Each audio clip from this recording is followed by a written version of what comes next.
नमस्कार, आप देख रहे हैं वीके न्यूज। मैं हूं सुनील राव। चीन दुनिया के लिए विलन क्यों है?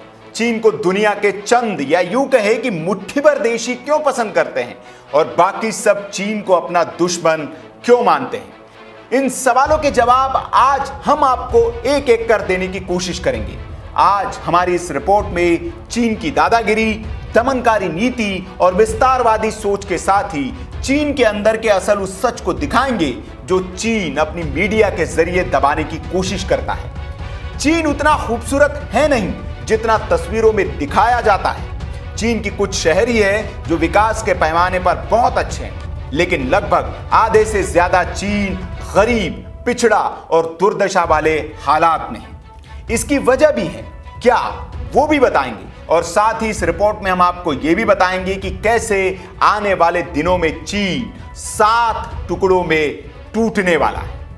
बात शुरू करने से पहले चीन को समझ लीजिए। चीन रूस और कनाडा के बाद सबसे बड़ा देश है। चीन का कुल एरिया 97,06,971 वर्ग किलोमीटर में फैला हुआ है।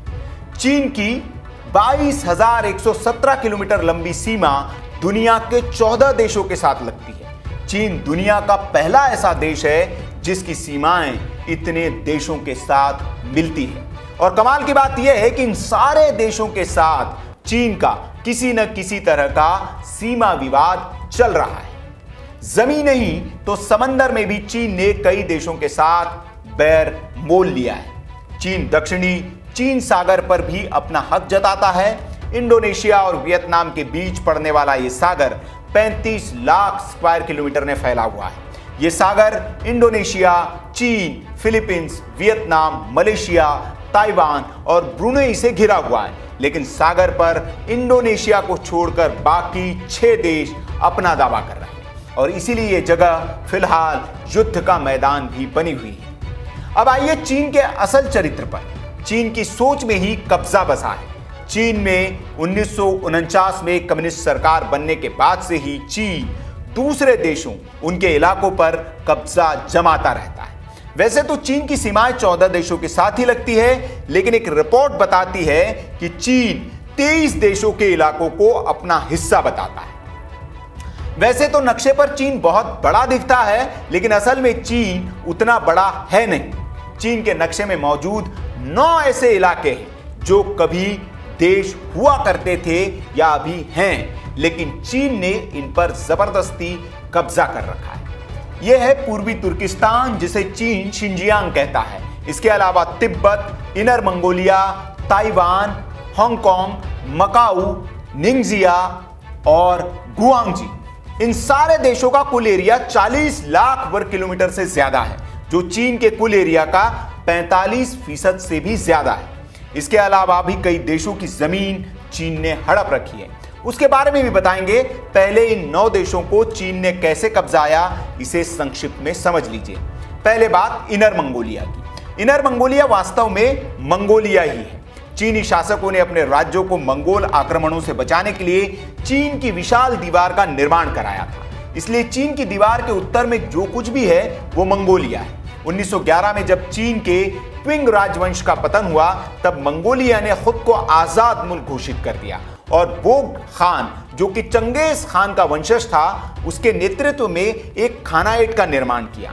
आंतरिक कलह के चलते मंगोलों का एक धड़ा बीजिंग से मदद मांगने गया। हालांकि उस वक्त बीजिंग चीनी सत्ता का केंद्र नहीं था, लेकिन कुछ समय बाद चीन की कम्युनिस्ट पार्टी ने मंगोलिया के दक्षिणी क्षेत्र और चीन की दीवार के ऊपर के क्षेत्र पर कब्जा जमाकर उसे चीनी प्रांत बना दिया।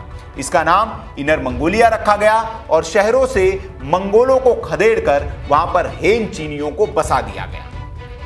दूसरा देश है गुआंगजी। गुआंगजी दक्षिण चीन में स्थित है और वियतनाम से लगा हुआ है। क्विंग राजवंश ने 1726 तक इसे स्वतंत्र राज्य माना था। 1885 तक ये क्षेत्र विद्रोह का गढ़ रहा। क्विंग राजवंश के पतन के बाद 1911 में गुआंगजी ने भी खुद को आजाद मुल्क घोषित कर दिया था, लेकिन 1929 में डेंग जियाओपोइंग के नेतृत्व में कम्युनिस्ट पार्टी ने यहां दंगे करवाए और फिर गुआंगजी पर कब्जा कर लिया। 1920 के पूरे दशक तक एक क्षेत्र गृह युद्ध का बड़ा केंद्र रहा। आज भी चीन इसे स्वायत्त राज्य मानता है। तीसरा देश है शिनजियांग। उइगर मुसलमानों के नरसंहार के चलते ये इलाका अक्सर समाचारों में रहता है और वर्तमान में अमेरिका भी इसको लेकर चीन पर आर्थिक प्रतिबंध लगा रहा है। इसको लेकर अमेरिका ने एक बिल भी अपनी संसद में पास कराया है। उइगर मुसलमान चीनी नहीं है, वे वास्तव में तुर्क मंगोल नस्ल के लोग हैं और इनका संबंध इंडो ईरानी संस्कृति से है। यही वजह है कि मुगलकालीन भारत का संपर्क इस क्षेत्र से इतना व्यापक था जितना चीन से कभी नहीं हो पाया। ये लोग अपने देश को पूर्वी तुर्किस्तान कहते हैं, इसे कभी भी चीन नहीं कहा गया। क्विंग राजवंश ने इसे अपने अधीन किया और वही सब किया जो आज वहां कम्युनिस्ट कर रहे हैं। चौथा देश है तिब्बत। चीनी विस्तारवाद का एक और महत्वपूर्ण उदाहरण है तिब्बत। तिब्बत पर कब्जा करने के बाद चीन ने इसे दो भागों में बांट दिया। जिगोंग जो लद्दाख से लगा हिस्सा है जिसमें लासा शहर आता है, और कुइनाइन जो हिमालय के दूसरी ओर जो चीन से लगा हुआ इलाका है वो। अगर तिब्बत की भौगोलिक स्थिति को देखा जाए तो नैसर्गिक रूप से तिब्बत का संपर्क लद्दाख वाले क्षेत्र से, न कि मुख्य भूमि चीन वाले क्षेत्र से। तिब्बत की निर्वासित सरकार अपने नक्शे में समूचे तिब्बत को अपना देश मानती है और इसकी आजादी के लिए आंदोलन भी चल रहा है। पांचवा देश है मंचूरिया। मंचूरिया कोरियाई पेनिनसुला के उत्तर में है। यह भी चीनी नस्ल के लोगों की भूमि नहीं है। ऐतिहासिक रूप से हैन चीनियों को यहां के कुछ क्षेत्रों से निकलना भी मुश्किल था। चीन ने इसे 3 प्रांतों में बांट रखा है, हिलिंगजियांग, किरिंग और लिएनिंग। भूतपूर्व मंचूरिया वास्तव में जापान का उपनिवेश था। द्वितीय विश्व युद्ध के समय यह क्षेत्र जापानियों और सोवियत रूस के लोगों की रणभूमि बन चुका था। जापानियों ने यहां बहुत अत्याचार किए। 1945 में सोवियत संघ ने इस पर आक्रमण किया और 1 साल बाद इसे चीन को सौंप दिया। तभी से ये देश भी आजादी के लिए छटपटा रहा है। छठा देश है हांगकांग। वैसे तो हांगकांग की 90% जनसंख्या हान चीनियों की है, लेकिन ब्रिटिश शासन ने उन्हें लोकतंत्र का स्वाद चखा दिया है। इसे बचाने के लिए आज हांगकांग चीन की सरकार से लोहा ले रहा है। यहां प्रदर्शन आए दिन होते रहते हैं और ये अपने आप को अलग देश मानते हुए चीन से अलग होना चाहते हैं। दरअसल हांगकांग को ब्रिटेन ने 99 साल की लीज पर चीन को सौंपा था, लेकिन पिछली सदी के 8वें दशक की शुरुआत में जैसे जैसे 99 साल की लीज समय सीमा पास आने लगी, ब्रिटेन और चीन ने हांगकांग के भविष्य पर बातचीत शुरू कर दी। चीन की कम्युनिस्ट सरकार ने तर्क दिया कि हांगकांग को चीनी शासन को वापस कर देना चाहिए।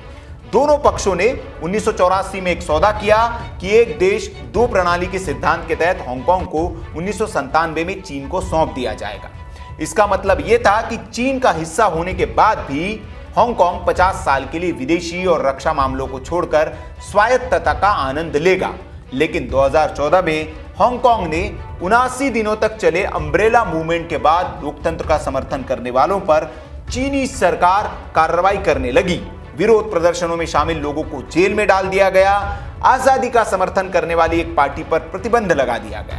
हांगकांग का अपना कानून और सीमाएं हैं, साथ ही खुद की विधानसभा भी है। लेकिन अब हांगकांग पर चीन पूर्ण कब्जा करने के मूड में है और उसने इसके लिए कानून भी अपने संसद में पास कराया है, जिस पर ब्रिटेन ने भी नाराजगी जताई है। और अब बात 7वें देश ताइवान की। वैसे तो एक राष्ट्र है, लेकिन राष्ट्र है भी नहीं। इसकी अपनी सरकार है, अपना राष्ट्रपति, अपनी मुद्रा और अपनी सेना भी है, लेकिन फिर भी इसे पूर्ण राष्ट्र का दर्जा हासिल नहीं है। आधिकारिक तौर पर इसका नाम रिपब्लिक ऑफ चाइना है। जिसे हम चीन कहते हैं वो पीपल्स रिपब्लिक ऑफ चाइना है और ताइवान केवल रिपब्लिक ऑफ चाइना। ताइवान की जनसंख्या 2.5 करोड़ से कम है और इसकी राजधानी ताइपेई है। चीन की समुद्री सीमा से सिर्फ 100 मील की दूरी पर बसे इस द्वीप और चीन के बीच भी टसल है। चीन इसे अपना इलाका बताता है, लेकिन ताइवान अपने आप को असल चीन कहता है। ताइवान की अर्थव्यवस्था मजबूत है। सन 1949 में चीन में 2 दशक तक चले गृह युद्ध के आखिर में जब पीपल्स रिपब्लिक ऑफ चाइना के संस्थापक माओ त्से-तुंग ने पूरे चीन पर अपना अधिकार जमा लिया, तो विरोधी राष्ट्रवादी पार्टी के नेता और समर्थक ताइवान भाग खड़े हुए। माओ के डर से ताइवान अमेरिका के संरक्षण में चला गया। सन 1950 में अमेरिकी राष्ट्रपति ने जल सेना का जंगी जहाज 7वां बेड़ा ताइवान और चीन के बीच के समंदर में पहरेदारी करने के लिए भेज दिया। सन 1954 में अमेरिकी राष्ट्रपति आइजनहावर ने ताइवान के साथ आपसी रक्षा संधि पर भी हस्ताक्षर किए। शुरू में रिपब्लिक ऑफ चाइना यानी कि ताइवान संयुक्त राष्ट्र संघ का सदस्य था और चीन इसका सदस्य नहीं था। धीरे धीरे अमेरिका के संबंध चीन से अच्छे होने लगे और विश्व में चीन का दबदबा बढ़ने लगा तो सन 1971 में चीन को संयुक्त राष्ट्र संघ की सदस्यता मिल गई और चीन के दबाव में ताइवान की सदस्यता खारिज कर दी गई। चीन ने ताइवान को अपना प्रांत घोषित कर दिया। धीरे धीरे चीन के राजनीतिक दबाव की वजह से दूसरे देशों ने भी ताइवान के साथ कूटनीतिक संबंध तोड़ लिए। चीन के उलट ताइवान एक बहुदलीय चुनावी प्रजातंत्र है, यहाँ मीडिया को भी आजादी है और मानवाधिकारों का भी स्थान है और इसलिए अब ताइवान अपनी खोई जगह बनाने में जुट गया है। अमेरिका ने ताइवान को उसकी खोई जगह देने का मन बना लिया है। हाल ही में भारत की ओर से भी नई राष्ट्रपति के शपथ ग्रहण में 2 सांसदों को भेजकर चीन को यह संदेश दिया गया कि भारत भी ताइवान को चीन का हिस्सा नहीं मानता है और वो ताइवान को अलग राष्ट्र के तौर पर देखता है। 8वां देश है मकाऊ। इस पर करीब 450 साल तक पुर्तगालियों का कब्जा था। दिसंबर 1999 में पुर्तगालियों ने इसे चीन को ट्रांसफर कर दिया। मकाऊ को ट्रांसफर करते समय भी वही समझौता हुआ था जो हांगकांग के साथ हुआ है। हांगकांग की तरह ही मकाऊ को भी चीन ने 50 साल तक राजनीतिक आजादी दे रखी है। इसके अलावा भी एक देश है निंगजिया, ये चीन के उत्तर पश्चिम और चीन की दीवार से लगा हुआ क्षेत्र है। ये प्रांत हुई लोगों की भूमि है। हुई लोग चीन की ओर से मान्यता प्राप्त 56 अल्पसंख्यक समुदायों में से एक है। यह क्षेत्र कभी भी चीन का अंग नहीं था। चीनी राजवंशों की ओर से इस क्षेत्र का उपयोग सेनाओं को ठहराने के लिए किया जाता था ताकि वे अपने राज्यों को मंगोलों के आक्रमण से बचा सके।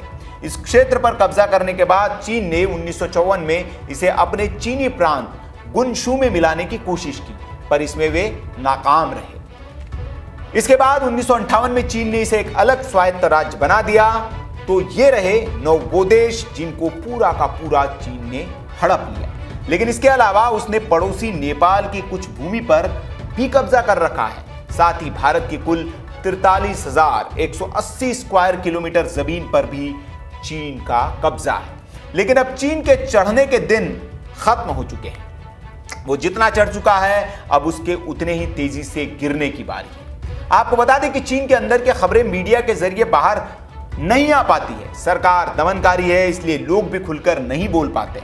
लेकिन चीन में इस वक्त जो हालात है उसके बाद उसके 7 टुकड़ों में टूटना तय है। अगर इन लोगों को थोड़ा भी बाहरी समर्थन मिल जाए तो चीन के 7 टुकड़े हो जाएंगे। दरअसल चीन इस वक्त आर्थिक संकट से जूझ रहा है। कोरोना ने उसकी अर्थव्यवस्था को करारी चोट दी है। कई बड़ी कंपनियां देश छोड़कर भाग रही है, जिसकी वजह से वहां बेरोजगारी बढ़ गई है और चीन में सरकारी उत्पीड़न किसी से छिपा नहीं। इसलिए वहां की जनता का सब्र अब जवाब देने लगा है। चीन भले ही अपनी मीडिया के जरिए इस सच को छिपाना चाहे, वो सोशल मीडिया पर लगाम लगाकर इन लोगों की आवाज को दबाना चाहे, लेकिन अब शी जिनपिंग के लिए उनकी आवाज को दबाना आसान नहीं रह गया है। आपने देखा होगा कि अभी भारत से लड़ाई में जब चीन के जवान मारे गए तो वहां पर चीनी सरकार ने उसको दबाने की भरपूर कोशिश की, लेकिन वहां की सोशल मीडिया पर लोगों ने इसके खिलाफ खुलकर आवाज उठाई और चीन की कड़ी आलोचना की क्योंकि उन्होंने सैनिकों को सम्मान नहीं दिया और जबकि भारत की तारीफ भी की। ये आपने सब देखा है, क्योंकि अब लोग खुलकर बोलने लगे हैं। खास तौर पर चीन की दुनिया में होती छीछा-लेदर के बाद इन लोगों का हौसला बढ़ रहा है। जिनपिंग के खिलाफ कम्युनिस्ट पार्टियां चीन में भी विरोध के स्वर उठने लगे हैं और वहां भी खैमेबाजी हो गई है। इसका भी फायदा वहां के लोग उठाने लगे हैं। इसलिए आने वाले दिनों में चीन के अलग अलग प्रांतों में आपको आजादी के लिए उठती आवाजें सुनाई देगी। तिब्बत भी अपनी ओर से इस आंदोलन को अब तेज करने की तैयारी कर चुका है। मंचूरिया, शिनजियांग, अलग अलग प्रांत चीन के खिलाफ आवाज बुलंद करेंगे और एक साथ जब चीन में आवाज उठेगी तो चीन को इनको दबाना मुश्किल हो जाएगा, क्योंकि अमेरिका ने भी चीन पर टेढ़ी निगाह कर दी है। हांगकांग और ताइवान तो खुलकर चीन की खिलाफत करता ही है और वहां विद्रोह तेज हो गया है। तिब्बत के लोग भी अब चीन से आजादी चाहते हैं और अमेरिका के चीन के खिलाफ खुले मोर्चे के बाद इन आजादी चाहने वाले मुल्कों को परवाज मिलना तय है और ये खुलकर अब चीन के खिलाफ बोलेंगे। यहाँ आंदोलन अब तेज होंगे। इधर इनर मंगोलिया भी चीन से अलग होना चाहता है। शिनजियांग प्रांत में मुसलमानों के खिलाफ चीन का अत्याचार चरम पर है। अमेरिका ने इसके खिलाफ भी मोर्चा खोल दिया है। जाहिर है यहाँ के लोग भी विद्रोह कर चीन से अलग होना चाहते हैं। चीन का मंचूरिया प्रांत तो कई दिनों से चीन से आजादी की लड़ाई लड़ रहा है और अब अगर उसे छोटी सी बाहरी मदद मिल जाए तो वो भी चीन के चंगुल और अत्याचार से बाहर निकलना चाहता है। ऐसे चीन का एक और प्रांत चेंगडू भी है, चीन के चंगुल से निकलने के लिए वो भी बेताब है। इन इलाकों में चीन की सरकार के खिलाफ भारी आक्रोश है और इस आक्रोश को चिंगारी देने की जरूरत है, क्योंकि चीन के खिलाफ बनते वैश्विक माहौल के बीच ये लोग अब चीन से अलग होने का सुनहरा अवसर मान रहे हैं। जाहिर है भारत और अमेरिका का एक ही दुश्मन है और वो है चीन, और उससे निपटने के लिए वो चीन के अंदर इस विद्रोह को जरूर शुरू करवाएंगे और आने वाले दिनों में इसका नतीजा आपको ये मिलेगा कि चीन अलग अलग 7 टुकड़ों में बट गया, क्योंकि कहते हैं कि दुश्मन को हराना हो तो उसे उसी के घर में व्यस्त कर दो ताकि वो बाहर झांकी न पाए। और अमेरिका अब इसी नीति पर चल चुका है और भारत भी आपको दिखेगा कि इसी नीति के तहत काम करते हुए चीन में अंदरूनी तौर पर उसके हालात खराब कर देगा। तो ये रहा चीन के अंदर की असल हालत और चीन के चरित्र का पूरा विश्लेषण। आपको ये विश्लेषण कैसा लगा आप हमें कमेंट बॉक्स में जरूर बता सकते हैं। वीडियो अच्छा लगा तो लाइक करें, शेयर भी करें, ताकि चीन की जो चरित्र है उससे दुनिया वाकिफ हो सके। वीडियो देखने के लिए आपका बहुत बहुत आभार। जय हिंद, वंदे मातरम।